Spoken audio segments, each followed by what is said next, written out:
গাজীপুরের কালিয়াকৈরের সোনাখালী রেল ক্রসিংয়ে ধান বোঝাই ট্রাক আটকে যাওয়ায় উত্তরবঙ্গের সঙ্গে ঢাকার ট্রেন চলাচল ৩ ঘন্টা বিঘ্নিত হয়। ১৪ জুলাই সকাল ৮টার দিকে ট্রাকটি রেল ক্রসিংয়ে আটকে যায়।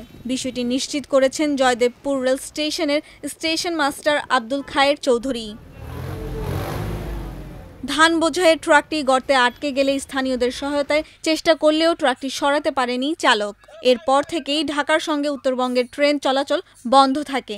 পরে গাজীপুর থেকে রেকার এসে আটকে যাওয়া ট্রাকটি সরিয়ে নিলে ৩ ঘন্টা পর সকাল ১১টার দিকে উত্তরবঙ্গ ঢাকা রুটে ট্রেন চলাচল স্বাভাবিক হয়।